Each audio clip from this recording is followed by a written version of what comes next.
Olá, tudo bem? Eu sou o professor Felipe de História aqui da Oficina do Estudante e hoje mais uma videoaula, mais um encontro para falar sobre Império Bizantino. Mas espera só um pouquinho. Roda a vinheta que a gente já se encontra. Bom, galera, estamos de volta, mas antes da nossa videoaula, eu quero fazer um pedido especial para você.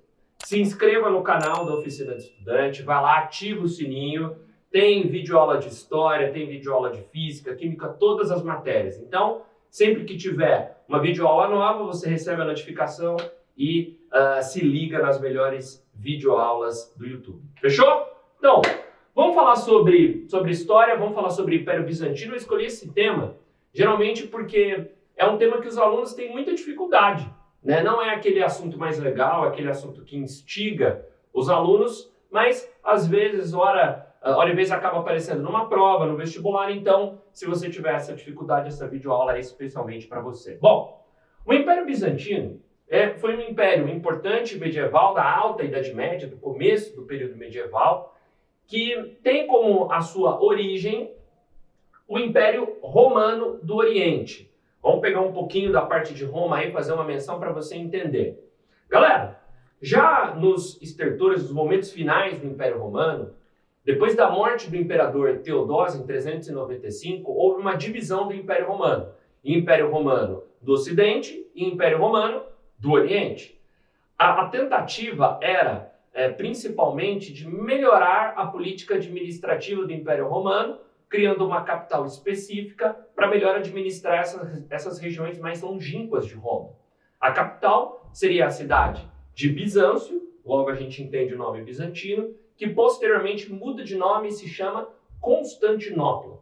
E esse Império Romano do Oriente, ele persistiu até o momento em que Roma cai nas mãos dos povos bárbaros em 476. Mas, diferente da parte ocidental, a parte oriental resistiu. E aí a primeira pergunta que se faz é, prof, por que a parte oriental resiste agora com o nome de Império Bizantino? São vários fatores. Primeiro fator geográfico, era um território cercado por mar, o que dificultava as diversas incursões. Era um território onde o comércio, sem dúvida nenhuma, era mais ativo, que permitia que os bizantinos pudessem contratar exércitos mercenários para sua defesa. Também tínhamos a boa relação entre os povos bárbaros e os bizantinos, já que eles faziam negócio. Eram regiões mais urbanizadas e mais populosas, o que dificultavam a ocupação. Então isso explica por que o Império Bizantino resiste mesmo após a queda de Roma. E aí a gente vai perceber que o Império Bizantino é uma amálgama, ou seja, uma mistura do que era o Império Romano e um pouco da cultura grega. Veja lá, em relação à religião, eles vão acabar herdando principalmente o cristianismo. Então, acaba permanecendo como religião dominante dentro do Império Bizantino o cristianismo que nasce dentro de Roma. No entanto, geograficamente, eles acabam se fixando em regiões onde os gregos viviam. Então, a cultura grega, uma cultura indagativa, questionadora, reflexiva, acaba sendo bastante presente. Já a administração era uma administração muito influenciada por Roma, né? Um império centralizado no qual o imperador tomava as principais decisões políticas. Então, religião cristã, cultura grega e administração centralizada inspirada nos romanos. A gente, de 395 até 1453, teve diversos imperadores. Eu destaquei uma figura aqui em especial, que é Justiniano. Anota aí. O império dele vai de 525 a 567. Ele foi um importante imperador, por quê? Porque, dentre outras medidas, ele tentou reconstituir o antigo Império Romano, pegando a parte ocidental. Ele até recuperou algumas porções, mas não conseguiu manter devido aos altos custos. Ele também acabou, de alguma forma, reforçando a sua autoridade política e também religiosa. O Justiniano e depois os outros imperadores bizantinos, eles tinham uma interferência sobre os dogmas cristãos, o que acabou sendo chamado de cesaropapismo. Cesaropapismo, vou até anotar aqui para você, caso você depois queira fazer uma pesquisa até um pouco maior, se aprofundar nisso. Cesaropapismo. César, sinônimo de imperador, e papismo, de papa.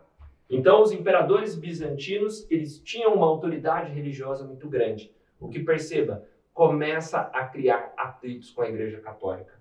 Em dado momento, os imperadores bizantinos vão se dizer escolhidos por Deus. Obviamente, a Igreja Católica, sediada em Roma, não vai gostar nada de ver imperadores bizantinos tomando o poder e a autoridade que foi legada aos papas, aos líderes da igreja que estavam na parte ocidental. E esses atritos, eles vão se aprofundar. Veja lá, vou mencionar 2 episódios que ocorreram e que vão reforçar esse distanciamento entre igreja e Império Bizantino, apesar dos bizantinos serem durante todo esse período cristãos. O primeiro é a iconoclastia. A iconoclastia foi uma política adotada pelos bizantinos que consistia na destruição dos ícones, das imagens de santos. Isso acontecia porque os bizantinos acreditavam fortemente que a adoração ou a idolatria, como eles diziam, a imagens, fugiam do princípio religioso cristão que era espiritual. Você não deve, em hipótese alguma, adorar as imagens. Você deve, evidentemente, acreditar na força religiosa e espiritual do cristianismo. Por isso, houve a ordem para a destruição de todas as imagens de santos.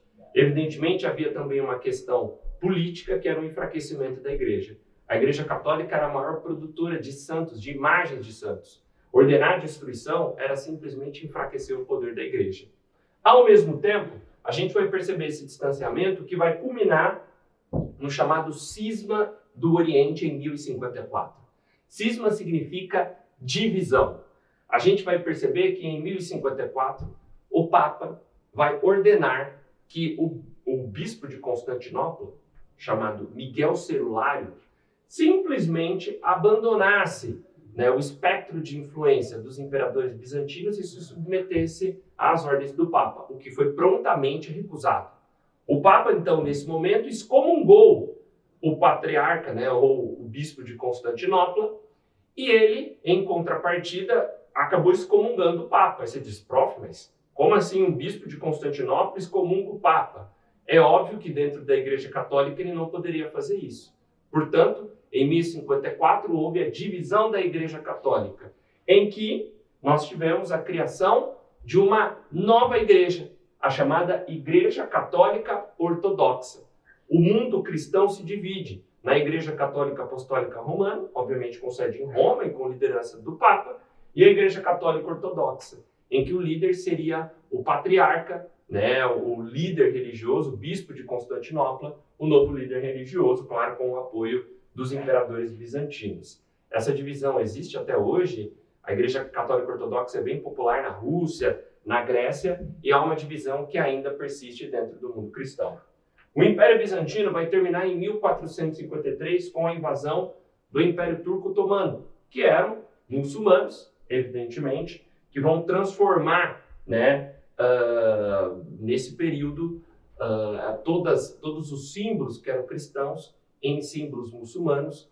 E aí a gente pode, sem dúvida nenhuma, destacar, nesse sentido, por exemplo, a Basílica de Santa Sofia, que acabou se tornando uma mesquita islâmica só para simbolizar essa mudança. Tudo bem? Um breve resumo aí para você começar os seus estudos sobre o Império Bizantino. Lembra lá de se inscrever no canal da oficina, ativar o sininho para a gente se encontrar sempre por aqui. Valeu, forte abraço!